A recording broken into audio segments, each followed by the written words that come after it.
امشب در 24 اسامی جدید از مقامات آمریکایی در لیست اهداف جمهوری اسلامی. مارک اسپر وزیر دفاع پیشین آمریکا و رابرت اوبرایان مشاور امنیت ملی پیشین آمریکا هم در این فهرست هستند. جان بولتون گفته طرح ترور جمهوری اسلامی او را ساکت نمی‌کنه.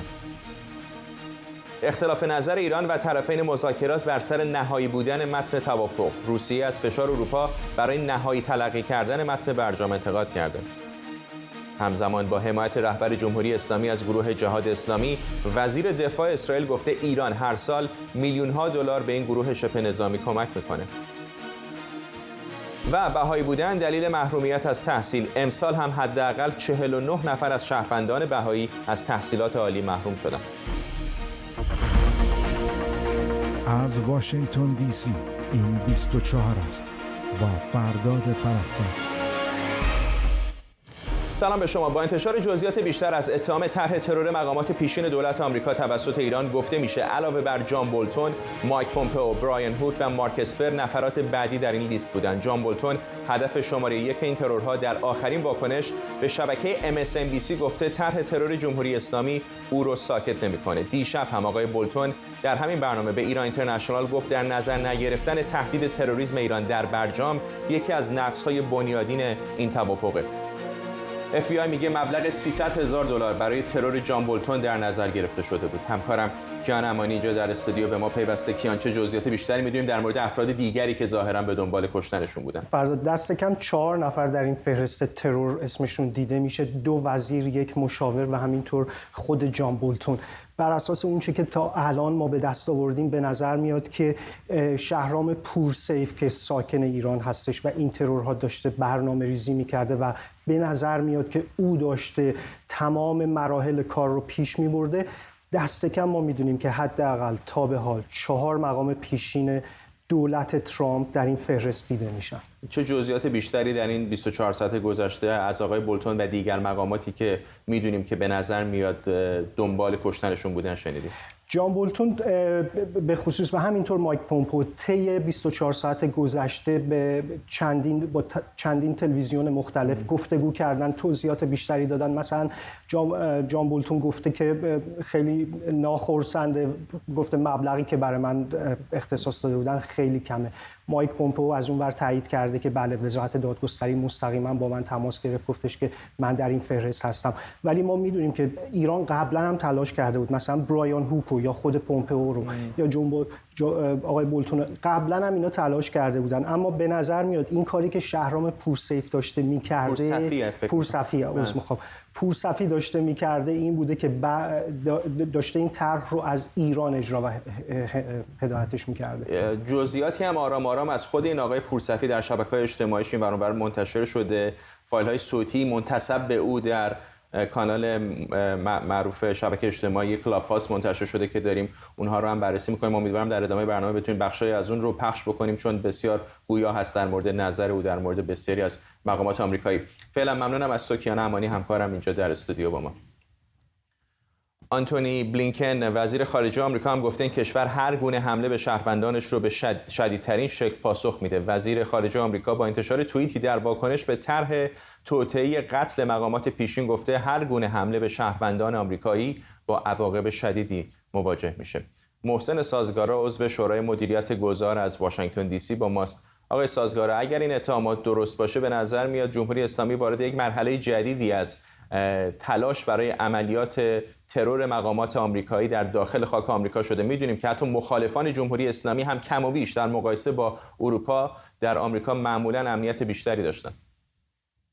بله، در امریکا زمانی من شنیده بودم وزارت اطلاعات گفته بودن که خط قرمز ماست، ما اونجا هر بار سعی کردیم شکست خوردیم.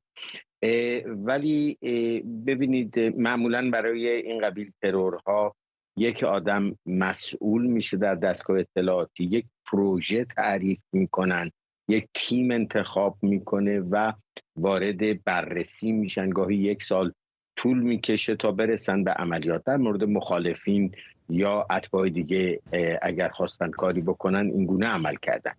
اما از این سو امریکایی ها هم به نظر میرسه آقای فرحزاد که در دستگاه اطلاعاتی ایران نفوذ دارن و قبل از این که اونها کاری بکنن اینها میفهمند و مثل همین کیس آقای بولتون افشا میکنن و در واقع مسئله رو وقتی وزارت دادگستری امریکا میگه احتمالاً FBI بوده که مطلع بوده و به عنوان بخش از وزارت دادگستری رو اعلام کرد. لذا این اشتباه یا این شکستی که میشه گفت جمهوری اسلامی در این عملیات خورده برای انتقامگیری از قاسم سلیمانی نشون میده که دستکن در این مورد امریکایی‌ها دست بالا رو داشتن. آقای سازگار، در عین حال هم وقتی شکواییه رو میخونید و عملکرد کسی که متهم هست رو بررسی میکنید به نظر خیلی هم آماتور میاد، اینطور نیست؟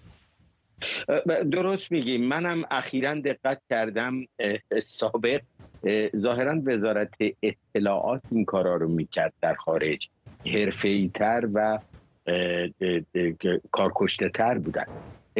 به نظر میرسه نیروی قدس و اطلاعات سپاه که از 2 سال پیش ما شنیدیم او هم وارد عملیات برون مرزی شده، تا الان هر کاری کردن شکست خوردن، مثل ماجرایی که در ترکیه با اتباع اسرائیلی داشتن یا در یونان داشتن یا هر جای دیگه. اینم حالا آخرین موردش.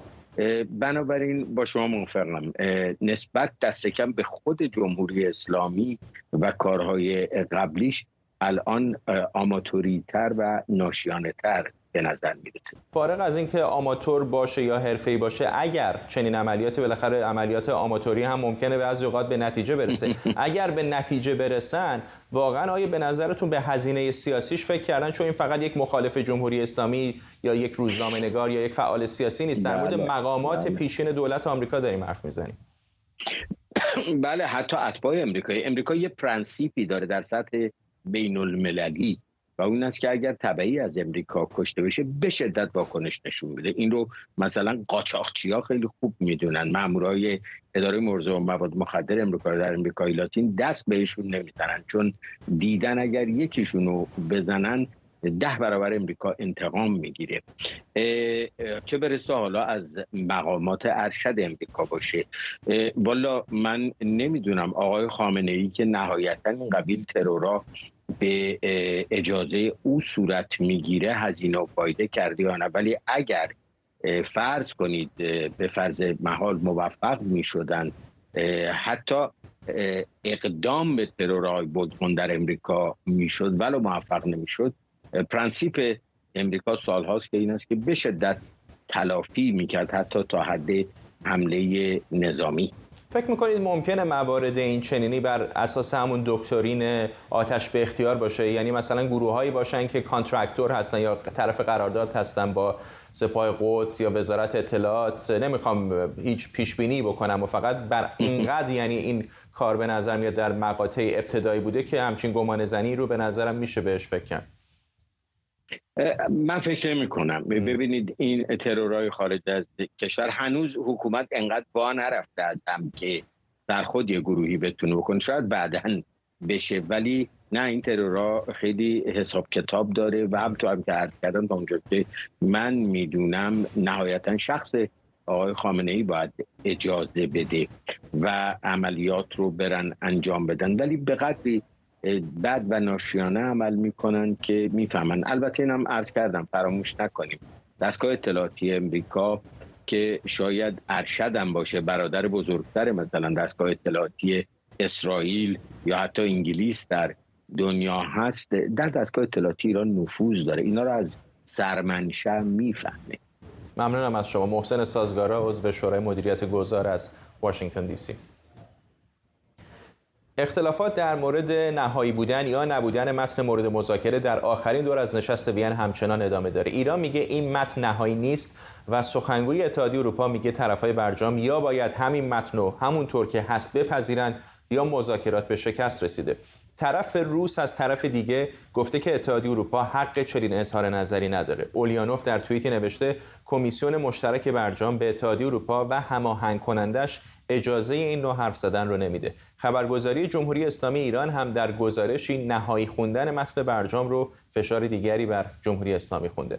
از طرف دیگه نور نیوز نوشته فعلا پیشنهادات اتحادیه اروپا در سطح کارشناسی در ایران در حال بررسیه. در همین حال محمد مرندی که در وین تیم هسته ایران رو همراهی میکنه و مشاور اونهاست، به شبکه تلویزیونی CNN گفته متن پیشنهادی اتحادیه اروپا تغییرات چشمگیری داشته. با این همه به گفته آقای مرندی همچنان نکاتی هست که نیازمند گفتگوست. به نظر میرسه یکی از مطالبات اصلی ایران در این دوره از مذاکرات بسته شدن پرونده 3 مکان آلوده به اورانیوم با منشأ انسانیه که در آژانس بین‌المللی انرژی اتمی مورد بحثه.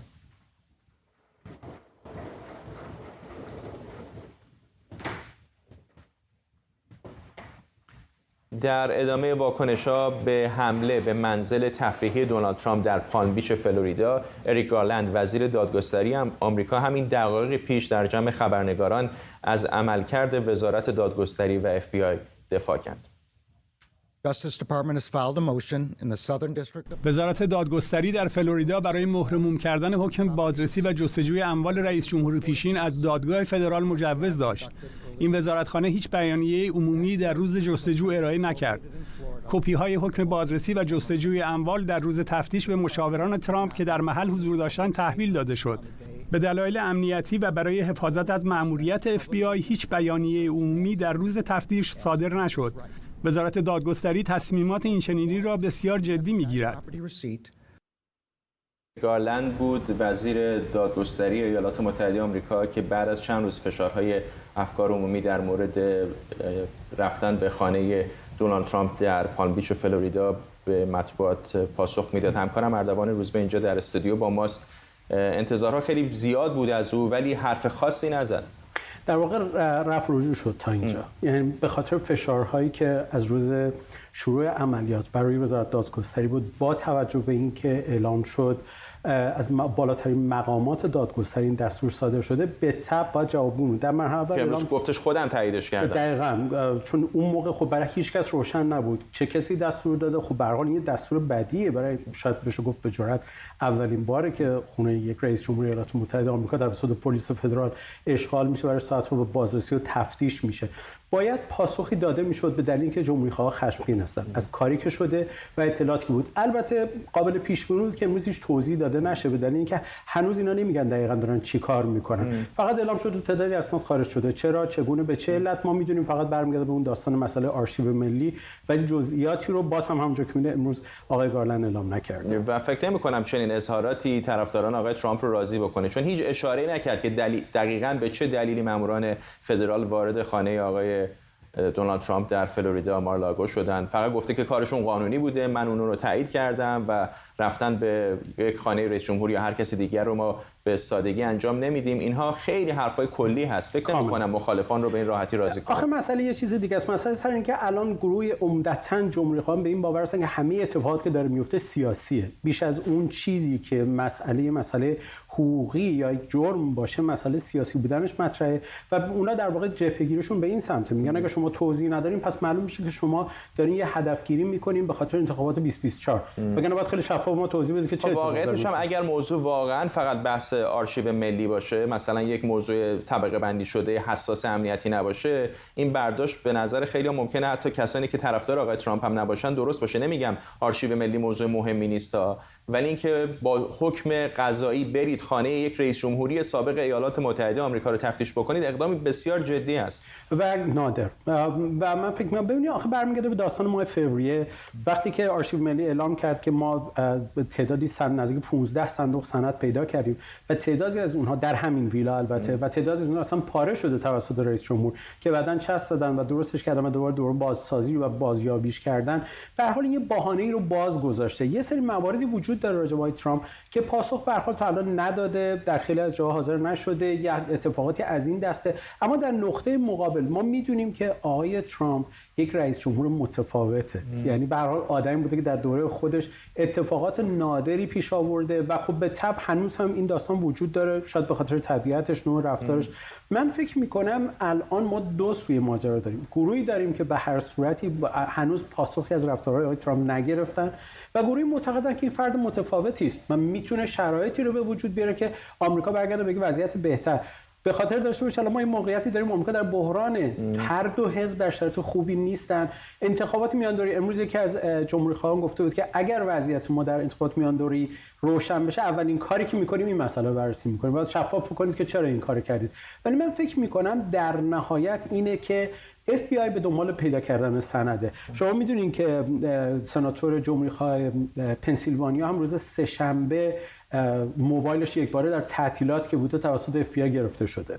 سناتور اسکات پری FBI اومده با حکم شده و موبایلش گرفته که به نظر میسه این یک سلسله تحقیقاته. حالا این که چقدر هدف سیاسی داره توش دنبال میشه و اینکه آیا در نهایت به جای خواهد رسید که بتونن کنترل بکنن آقای ترامپ در 2024 اگر آقای ترامپ قصد شرکت در انتخابات داشته باشه، من فکر میکنم باید هنوز مصاحبه بکنیم. ممنونم از تو اردوان روزبه، روزنامه‌نگار اینجا در استودیو با ما. خب برگردیم به خبر برجام و اختلافات در مورد نهایی بودن یا نبودن متن مورد مذاکره. در آخرین دور از نشست وین همچنان این بحث ادامه داره. ایران میگه این متن نهایی نیست و سخنگوی اتحادیه اروپا میگه طرفای برجام یا باید همین متن رو همون طوری که هست بپذیرن یا مذاکرات به شکست رسیده. همکارم سمیرا قرایی به ما پیوسته. سمیرا، چه هست این نقاط اختلاف؟ به نظر میاد که ایران و طرفهای غربی کاملا دو برداشت کاملا متفاوت دارن از این متن به نظر نهایی شده. کاملا برداشت‌های متفاوتی دارن. طرف‌های غربی، اتحادیه اروپا، حتی روسیه معتقد بودند که متن نهایی است، اما در این چیز دیگری فکر می‌کردند و صحبت از این بود که این متن میتونه جای صحبت و گفتگو همچنان داشته باشه. اما فردا ساعتی پیش وال استریت ژورنال خبری اشاره کرد که شاید کلا نگاه ما به این اختلاف نظرها رو تغییر بده. خبرنگار وال استریت ژورنال تونسته اون پیشنویس متنی، حالا پیشنویس هم نمیشه گفت، اون متن نهایی که اتحادیه اروپا آماده کرده بود رو دست پیدا بکنه، اون رو دیده و گزارش رو منتشر کردن در این رابطه که اتحادیه اروپا چطور سعی کرده در یک تغییری که در آخرین دقایق در زمانی که نشست وین در جریان بوده در رابطه با پاسخهایی هست که ایران باید به آژانس بین‌المللی انرژی اتمی بده، فعالیت‌هایی که دهه‌های گذشته در 3 تأسیسات مشکوک هسته‌ای داشته. مسئله حداقل میشه 2 ماه گذشته بدل به یک بحران شد در زمینه گفتگوهای ایران با کشورهای اتحادیه اروپا. شورای حکام قطعنامه‌ای صادر کرد در این رابطه، از ایران خواست که پاسخگو باشند. حالا وال استریت ژورنال میگه که اتحادیه اروپا روز دوشنبه، روزی که در ایران عاشورا بود، نمایندگان ایران نمی‌کردن، مذاکرات تمام شده بود، اینها یک متنی رو به همه طرفین دادن. در این متن بخشی اومده در رابطه با پاسخگویی‌های ایران که میگه اگر ایران تا قبل از اجرایی شدن این توافق تازه قول بده که به آژانس پاسخهای درست، صریح و روشن بده، آمریکا و اتحادیه اروپا از کشورهای عضو آژانس، کشورهایی که در شورای حکام عضو هستند، خواهند خواست که به کل پرونده اختلافات ایران با آژانس را کنار بگذارند. وال استریت ژورنال می‌نویسه که این به عنوان یک کوتاه آمدن بزرگ میتونه محسوب بشه در جلوی جمهوری اسلامی ایران از سوی اتحادیه اروپا و نکته حائز اهمیت اینه که نه آمریکا و نه کشورهای اروپایی، 3 کشور اروپایی این تغییر رو پیشتر از روز دوشنبه ندیده بودند. پس این یک تغییر تازه است، یک کوتاه آمدن میتونه در قبال جمهوری اسلامی ایران باشه و حالا سوال وجود این که اتحادیه اروپا این شده، باز چرا ایران مصر که این نهایی نیست؟ باز نکته دیگری که نکته تازه‌ای هست که پیش از این نمیدونستیم و ما گمان می‌کردیم که اتحادیه اروپا به ایران ضرب الاجل نداده. اون چیزی که وال استریت ژورنال میگه این هستش که ضرب الاجلی داده. 2 منبع آگاه تایید کردند تا روز 15 ماه اوت، روز پیش رو داریم، ایران باید پاسخ اتحادیه اروپا و این پیشنهادات تازه و این توافق تازه رو. ممنونم از تو سمیرا قرایی از وزارت خارجه آمریکا و عذرخواهی میکنم به خاطر منقطع بودن تماس ویدئویی ما. بنی گنتس وزیر دفاع اسرائیل گفته ایران سالانه $10 میلیون به گروه جهاد اسلامی فلسطین کمک مالی میکنه. به گفته گنتس رهبران جهاد اسلامی دائما به ایران سفر میکنن و سپاه پاسداران هم دانش تولید سلاح رو مخفیانه به اونها آموزش میده. سلاحایی که به گفته گنتس برای کشتن غیر نظامیان به کار گرفته میشه. جمعه پیش و در شرایطی که زیاد نخاله در تهران بود، نبرد خونین 3 روزه‌ای بین اسرائیل و گروه جهاد اسلامی در گرفت. در این درگیری دست کم 44 فلسطینی از جمله 15 کودک کشته شدند. این درگیری 3 روزه سرانجام یکشنبه گذشته با مداخله مصر به آتش‌بس منتهی شد. همزمان علی خامنه‌ای نامه‌ای خطاب به زیاد نخاله رهبر شبه نظامیان جهاد اسلامی نوشته و در این نامه به گروه جهاد اسلامی وعده داده که جمهوری اسلامی در کنار اونها خواهد موند. پیش از این نخاله هم در نامه دیگری به رهبر جمهوری اسلامی در مورد وضعیت نبرد 3 روزه اخیر از حمایت‌های همه‌جانبه ایران و رهبری خامنه‌ای قدردانی کرده بود. زیاد نخاله مدت قبل هم ایران رو تکیهگاه واقعی گروه‌های مقاومت فلسطینی خونده بود. حسین آقایی پژوهشگر روابط بین‌المللی و امور استراتژیک از ترکیه با ماست. آقایی به نظر میاد که این اسم جهاد اسلامی الان بیشتر از حماس داره شنیده میشه. آیا یک تغییر حمایت استراتژیک ایران رو میشه دید یا نه فقط یک دوره زمانی هستش که حالا این حملات به طور خاص توسط جهاد اسلامی صورت گرفته؟ خب ببینید، این رو اول باید بدونیم که بعد به تأسیس جمهوری اسلامی از یک سری گروه‌های تروریستی که رویای نابودی اسرائیل رو در سر دارن و رویای ایجاد هلال شیعی رو دارن در منطقه حمایت کرده. مشخصا این سازمان جهاد اسلامی خب میدونیم که در اواخر دهه 70 میلادی توسط فتحی شقاقی و عبدالعزیز عوده شکل گرفت. از 1980 رسما کار خودش رو شروع کرد. ابتدا گرایش‌های اخوان المسلمینی داشت ولی بعداً به جمهوری اسلامی کاملا چرخید به سمت جمهوری اسلامی و هدفش هم مشخصا همونطور که گفتن صراحتاً نابودی اسرائیل از طریق مبارزه مسلحانه و برپای کشور مستقل فلسطینی هستش.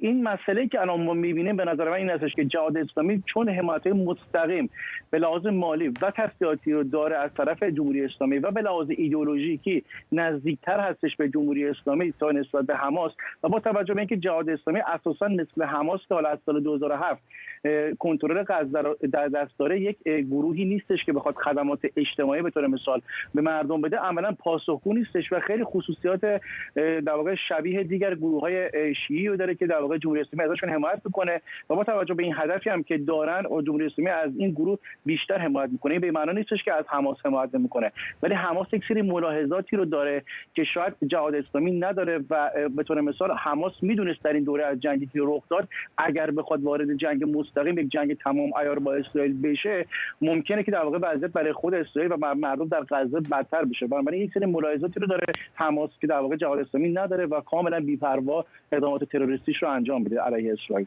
آقای این برام جالب هستش که روی زمین به صورت لوجستیکی واقعا اگر حمایتی از سمت جمهوری اسلامی است چطور میرسه به غزه با توجه به بسته بودن مرز غزه؟ از همین تونل های هستش که به مثلا مصر باز کردن یا راههای دیگری دارن برای رسوندن کمک؟ این پرسش بسیار خوبی هستش. بخشش در واقع از همین طریق هستش ولی اون بخش از تونل ها بیشتر سلاح‌ها و تسلیحات نظامی هستش که در اختیار گروه‌های مثل حماس و جهاد اسلامی قرار میگیره. این منابع مالی از طرق مختلفی و بعضاً پیچیده و حتی بعضی مواقع خیلی ساده دست این نیروها میرسه.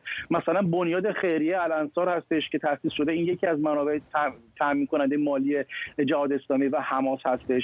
بنیاد مستضعفان اون شاخه لبنانی داره که سال 2010 مورد تحریم آمریکا قرار گرفت. سازمان هلال احمر، شما اگه خاطرتون باشه 2 سال پیش آقای سعید قاسمی از فرماندهان سپاه در یک مصاحبه تلویزیونی عملاً اعتراف کرد، گفتش که ما نیروهای سپاه تحت قالب در واقع هلال احمر برای آموزش نیروهای جهادی به بستی رفته بودیم سال 1992 1995. بنابراین وقتی که شما این نیروها رو می‌فرستی، عملاً هلال احمری که این نیروهای سپاه رو می‌فرسته قطعاً یه سری چمدون هم ممکنه برای این نیروها بفرسته. ولی آقای فرض کنید اصلا 10 میلیارد دلار هم پول نقد الان برسه به غزه، اینا تراکنش‌های مالیشون به شدت تحت کنترل مرز به شدت بسته است، چطوری میتونن از این پول استفاده بکنن؟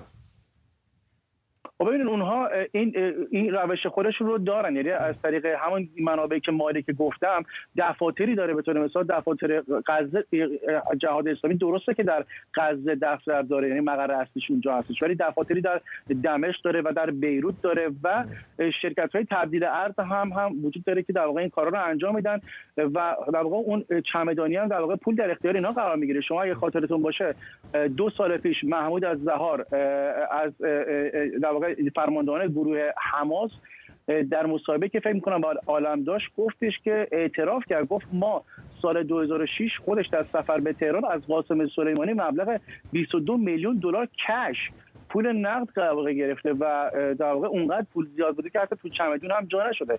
و من اینو بخوام اشاره بکنم که این پول ها برای حماس حالا گفته میشه 100 میلیون دلار در سال هست، برای حماس بین 30 تا 50 میلیون دلار در سال هستش و برای حزب الله دست کم 700 تا 800 میلیون دلار در سال هست و حتی در مواقع به 1 میلیارد دلار در سال رسیده. ولی تمام اینها باور کنید در مورد جنگ سوریه واقعا هزینه‌های سرسام‌آور جمهوری اسلامی کرده برای فقط نگه داشتن بشار اسد و خود آقای حشمت الله فلاحتیشه اگه خاطرتون باشه گفتش که ما در طول جنگ 20 تا 30 میلیارد دلار پول نقد فقط برای بشار اسد فرستادیم. بنابراین این موارد در واقع واقعا بخشی از همون دکترین جنگ‌های نامتقارن جمهوری اسلامی هست که تبدیل کرده جمهوری اسلامی رو به یکی از بزرگترین یا شاید بزرگترین صادرکننده تروریسم در جهان. ممنونم. حسین آقایی، پژوهشگر روابط بین‌الملل و امور استراتژیک از ترکیه با ما. رسانه‌های آرژانتینی از بازداشت 4 عراقی با گذرنامه فرانسوی در فرودگاه ازیرا در بوئنوس آیرس خبر دادند. این دو زوج که سعی داشتن با پاسپورت‌های جعلی فرانسوی از طریق آمستردام خودشون رو به آلمان برسونن، بعد از دستگیری خودشون رو کرد عراقی معرفی کردند. روزنامه پریما ادیسون میگه حکم بازداشت این اشخاص توسط قاضی فردریکو ویلنا که مسئول رسیدگی به پرونده هواپیمای توقیف شده ونزوئلایی ایرانی هم هست صادر شده. هواپیمای امتراسور با وجود اعتراضات مقامات ونزوئلایی و ایرانی همراه با 4 خدمه ایرانی به ضمن ارتباط با سپاه پاسداران همچنان در بوئنوس آیرس در توقیفه. همکارم گلاره هانیجا در استودیو با ماست و جزئیات بیشتر این خبر رو دنبال کرده. چه می‌دونیم در مورد این 4 نفر؟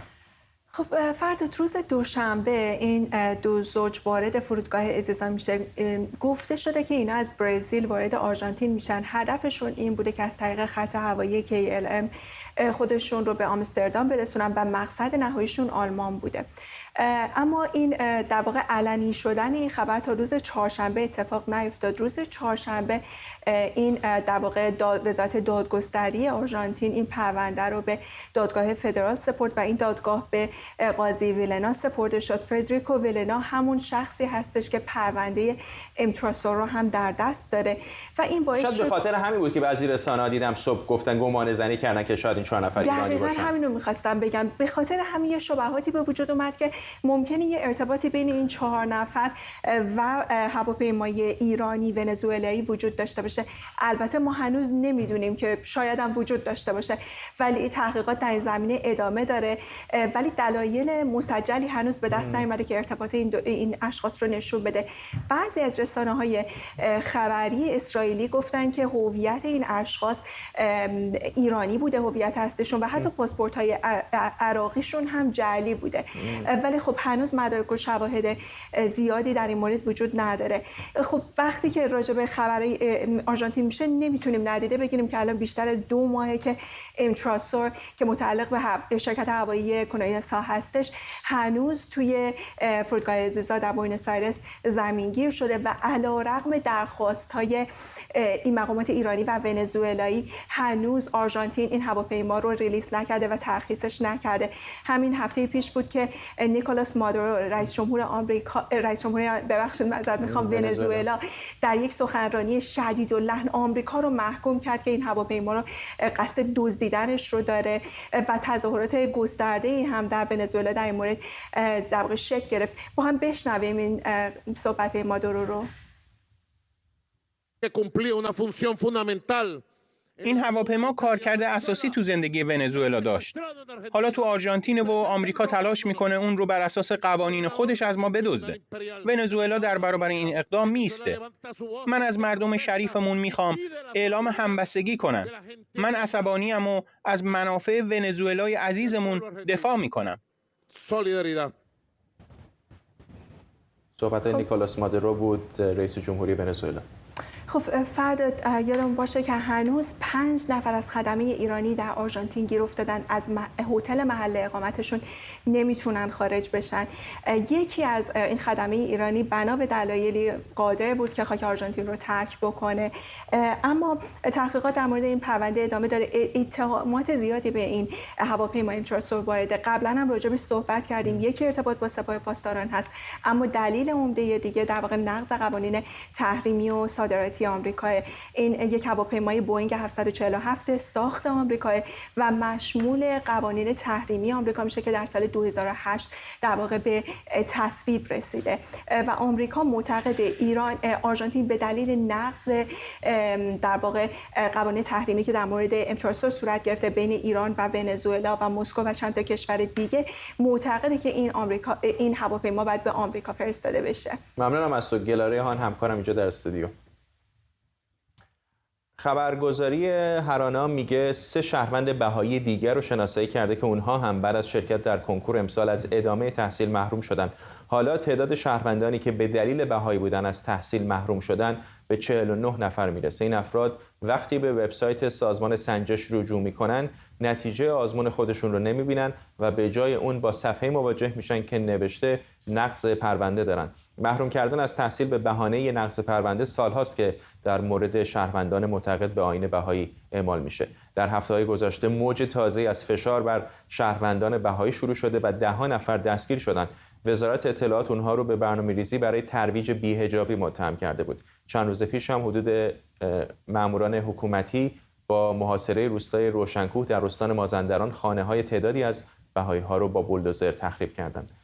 حسین رئیسی وکیل حقوق بشر و استاد دانشگاه کارلتون از تورنتو با ماست. آقای رئیسی، به نظر میاد که یک اتفاقی افتاده. به نظر میاد این فشارها بر بهاییان دلیلش رو نمیدونن ولی ناگهان افزایش پیدا کرده. واقعیتش این است که ما نمیتونیم یک دلیل موجه و یا حقوقی ارائه بدیم و از طرف دیگه نمیتونیم یک پاسخ خاصی غیر از پاسخ حقوقی یا تحلیل حقوقی داشته باشیم نسبت به این رفتار. اون چیزی که الان نمایان هست خب یک تبعیض و نقض حقوقشون به صورت آشکار و سیستماتیک هست. در مورد حق تحصیل که اشاره کردی به طور روشن خب هیچ وجهه حقوقی و قانونی ما در اختیار نداریم، نه در قانون اساسی و نه در قوانین عادی که هیچ کس، هیچ شهروندی بدون توجه به دین، باور، رفتار شخصی یا هر وصف دیگری محروم بشه از ادامه تحصیل. اون چیزی که در قانون اساسی در اصل 13 به عنوان در واقع ادیان رسمی شناخته شده، یاد شده، صرفاً ادیانی است که برای اجرای تعلیمات دینی و انجام زندگی بر اساس احوال شخصیشون در اون بخش قانون اساسی بهشون رسمیت داده و این مشمول سایر حقوق ملت نمیشه. طبق اصل 19 همه انسان‌ها باید در مقابل قانون برابر باشن و هیچ تبعیضی نداشته باشن. بنابراین چه از منظر نگاه به قوانین داخلی، چه نگاه به تعهدات بین‌المللی بکنیم، اون چیزی که داره اتفاق میفته در واقع ظلم و ستم و تبعیض سیستماتیک و آشکار نسبت به اونهاست. منطقش چه است برای حکومت ایران؟ واقعا چه دستاوردی داره چنین فشارهایی؟ بیشتر یک منطق توتالیتاریسم و ایدئولوژیک هست. به دستاوردی که داره براشون عمدتاً به این معنی است که خب بهاییت، تفسیری که میکنن از بهاییت میگن اون ضدیت با اسلام، دین بهاییت شکل گرفته، به این تعبیر حقوق را محروم میکنن، در حالی که ما نمیتونیم که هیچ کسی رو، هیچ شخصی رو از حقی مسلم شهروندی خودش محروم کنیم با تفاسیری که ما به این ترتیب میدیم. یعنی در واقع حکومت میگه اسلام جز ارکان اساسی سیاسی من هست و هر کس به هر نحو در کنار اون بخواد البته تفسیری که و برداشتی که خودش از اسلام داره ارائه بده، به این ترتیب میاد و اونو منع میکنه و همینطور سایر شهروندان اتنیک ها، اقلیت های دینی دیگر و حتی مسلمانان سنی در واقع یک رفتار ایدئولوژیک منطق روشنی برایش حاکم نیست و در واقع از هیچ منطق که قابل دفاع باشه تبعیت نمیکنه این رفتار، جز اینکه ظلمی اتفاق میفته، متواصل و جز اینکه تبعیض آشکار هست و نقض حقوق بشر به صورت سیستماتیک هست و همچنین در واقع یک چهره خشن و یک چهره غیر قابل پذیرش از دیدگاه اصول حقوق بشر و اصول جهانی در جامعه جهانی و همچنین بین شهروندان داخلی داره از خودش معرفی میکنه و الا منطق دیگری نمیتونه بر اون حاکم باشه. ممنونم از شما. حسین رئیسی، وکیل حقوق بشر و استاد دانشگاه از تورنتو با ما. خب تصاویری زنده داریم از مقر شورای امنیت سازمان ملل متحد در نیویورک. این شورا نشستی ویژه داره در مورد بحران اوکراین و وضعیت در نیروگاه هسته‌ای زاپوریژیا. اجازه بدید به بخشی از صحبت نماینده هند گوش بدیم. India continues to remain concerned over the situation in Ukraine. Since the beginning of the conflict, India has consistently called for an immediate cessation of hostilities and نماینده هندوستان رو می‌بینید که داره در شورای امنیت سازمان ملل متحد صحبت می‌کنه. می‌دونید که هند جزء اعضای دائمی شورای امنیت سازمان ملل متحد نیست، اما به عنوان به صورت دوره‌ای در این شورا حضور داره و دارن در مورد وضعیت بحرانی در اوکراین صحبت میکنن. بخش قابل توجه از نگرانی‌ها مربوط به تأسیسات هسته‌ای ژاپوریژیا است که نگرانی‌های جدی وجود داره که بمباران این تأسیسات هسته‌ای در اوکراین میتونه فاجعه‌ای به بار بیاره که تمامی منطقه و کل اروپا رو دچار بحرانی جدی بکنه. تصاویر زنده را می‌بینید از شورای امنیت سازمان ملل متحد در نیویورک، جایی که جلسه فوق‌العاده برای بررسی بحران اوکراین در جریان هست. مهرزاد زارعی، پدر آراد زارعی از قربانیان هواپیمای اوکراینی، از چهارشنبه روی مزار پسرش در ریچموند هیل کانادا حاضر شده تا از اونجا با پای پیاده راهی پایتخت کانادا اتاوا بشه و شخصا نامه اعتراضیش رو به جاستین ترودو، نخست وزیر کشور، تحویل بده. او چندین روز راه میره تا شخصا از نخست وزیر کانادا بپرسه چرا دولت ترودو برخلاف مصوبه پارلمان کانادا در سال 2018 سپاه پاسداران رو به عنوان یک سازمان تروریستی معرفی نمیکنه. او پیش از این با همراهی خانواده مقدم و گرجی علیه سپاه پاسداران و علی خامنه‌ای در دادگاه آنتاریو پرونده شکایتی تشکیل داده بود. مهسا مرتضوی، همکارم از تورنتو با ماست. مهسا، چقدر طول میکشه تا به اتاوا برسن و چقدر امیدوارن که دولت به اونها گوش فرا بده؟ فرداد، اول باید بگم که ما در جایی هستیم که اینترنت تقریباً وجود نداره و همونطور که میبینی مسیریه که فقط ماشین ها از اون عبور میکنن، اما مهرزاد زارعی مصمم هست این مسیر 400 کیلومتری بین تورنتو تا اتاوا رو طی بکنه تا خود شخصا نامه رو به دست نخست وزیر کانادا برسونه. در این نامه 4 درخواست اصلی وجود داره، همونطور که خودت اشاره کردی، در مورد قرار گرفتن سپاه پاسداران در لیست گروه‌های تروریستی. یکی از درخواست‌ها هست درخواست‌های بعدی مبنی بر تشکیل پرونده جنایی برای سرنگونی این پرواز، تحریم هدفمند افرادی که در این سرنگونی تاثیرگذار بودن، عاملان و آمران اون، و نکته آخر در واقع عرض کنم خدمت شما که یادم رفت چهارمین موضوع چی بوده و اینکه الان هم مهرزاد کنار ما هست و عکس‌های مختلفی از کسانی که به گونه‌ای در جمهوری اسلامی مورد آسیب قرار گرفتن رو در هر روز به همراه داره. امروز یک پیام مشخص داره از عکس‌هایی که با خودش حمل می‌کنه که من از خودش می‌خوام خواهش بکنم به ما بپیونده. مرساد، اول نکته چهارمی که من یادم رفت اگه خودت یادت هست بگو. بردن پرونده به دادگاه بین‌المللی هستش، باز کردن کریمینال اینوستیگیشن یا همون تحقیقات جنایی هستش و اینکه قرار دادن سپاه در لیست گروه‌های تروریستی هستش.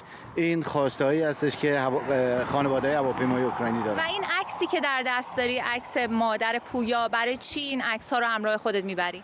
ما به لحاظ داشتن مشترک، غم مشترک، از دست دادن فرزندان، مادران، پدران و خواهران، همه در یک غم شریکیم، دشمن مشترک داریم. این عکس رو میگیرم. امروز پیام ما این است که در این راهپیمایی پدران و مادران دادخواه در زندان نباید باشد. حکومت جمهوری اسلامی باید پدران و مادران در بند دادخواه را فوراً آزاد بکند. پیامی هستش که امروز ما میفرستیم و در مسیر دادخواهی حرکت میکنیم. با همدیگه اتحاد داریم. این اتحادی که بین خانواده ها هستش و خانواده های دادخواهی که در طی این 40 و چند سال از رژیم جمهوری اسلامی ایران زخم خوردن، این ناگسستنی است و جمهوری اسلامی باید بدونه که تا به پای میز محاکمه آوردن این جنایتکاران ما به راهمون ادامه میدیم. فرقی نمیکنه چقدر طول بکشه. ما جنگ خودمون رو چه در کانادا باشه یا در جاهای دیگه برای دادخواهی ادامه میدیم. خیلی متشکرم از تو. مهرزاد زارعی بود که همراه ما شد. لازمه بگم که پلیس تورنتو و رسانه‌های کانادایی در مورد این راهپیمایی خیلی حمایت کردند. برای خود من هم که پلیس تورنتو در جریان این راهپیمایی هست و همراه مهرزاد زارعی مسیر از طرف وزارت امور خارجه هم تایید شده که در جریان این راهپیمایی قرار گرفتن. مسیر 16 روزه هست. حالا تا روز آخر باید ببینیم که حمایت‌ها چگونه ادامه پیدا میکنه. ممنونم از تو. مهسا مرتضوی خبرنگار ما در مسیر این کاروان از تورنتو به پایتخت کانادا اتاوا. قبل از پایان برنامه تصاویری زنده ببینیم از ریو دو ژانیرو در برزیل. همطور که می‌بینید تظاهراتی در ریو دو ژانیرو در برزیل در جریان هست. نزدیکای آخر برنامه است. متأسفانه فرصت چندانی نداریم که بیشتر در مورد این تظاهرات صحبت بکنیم، اما ممنونم که در این 24 با ما همراه بودید. این برنامه رو کمی دیرتر میتونید در وبسایت ایران اینترنشنال با آدرس iranIntel.com هم ببینید و همینطور در یوتیوب ایران اینترنشنال این برنامه بعد از ساعتی به بازی‌نویس‌های فارسی و انگلیسی هم در دسترس شما خواهد بود. فعلا از من و ما بقیه همکارانم اینجا در استودیوی ما در واشنگتن دی سی تا برنامه بعدی خداحافظ.